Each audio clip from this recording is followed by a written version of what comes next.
চাচা। News feed এত হইচই কেন? আর সুগা কোথায়? সুবা লাং নিয়ে পালাইয়ে গেছে। না, আমি বিশ্বাস করি না। আসলে বাপ্পারাজ কাকা এটা বিশ্বাস না করারই কথা। মানে 11 বছরের একটা মেয়ে 18 কোটি মানুষের ইমোশনের উপর মুতে দিয়ে লাং নিয়ে পালিয়ে গেছে। এটা আসলে বিশ্বাস না করারই কথা। মানে 11 বছরের একটা মেয়ে কেমনে এই কাজটা করতে পারলো। মানে আমাদের বয়স যখন 11 ছিল, আমরা 2 টাকার নোটের জন্য মাটিতে গলাগলি করতাম। একের নামটাই পারতাম না, 11-র নামটা তো দূরে থাক। আর এই 11 বছরের একটা মেয়ে লাং নিয়ে পালিয়ে গেছে, মানে এটা তো বিশ্বাস না করারই কথা।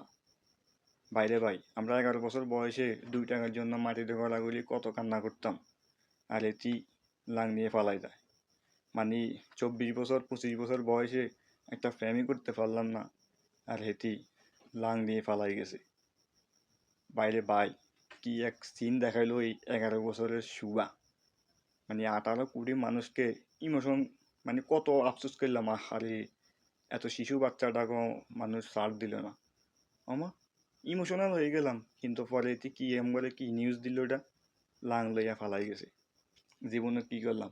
যাই হোক, যদিও সবাই বিষয়টা হেসে উড়িয়ে দিচ্ছে, এই সুবা হাজারো সুবাকে বিপদের দিকে ঠেলে দিচ্ছে। না মানে একটা গল্প শুনছিলাম, একটা ছেলে জঙ্গলে গেছে, তখন সে চিৎকার করে বলছে, কেউ কে আসো, বাঘ আমাকে খেয়ে ফেলতেছে, আমাকে বাঁচাও।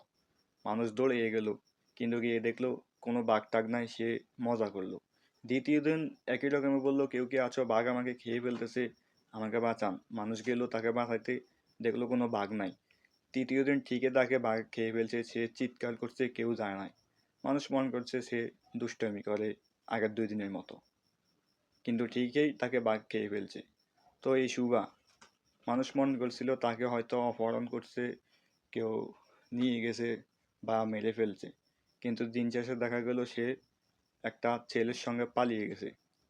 তো যখন একটা অন্য সুগাকে কেউ নিয়ে যায় বা লুকিয়ে ফেলে, গুম করে, নিখোঁজ হয়ে যায় সত্যিকারে, তখন কিন্তু কেউ আর ওইটা নিয়ে মাথা ঘামাইবে না, বলবে যে সে হয়তো এই সুগার মতো পালিয়ে গেছে।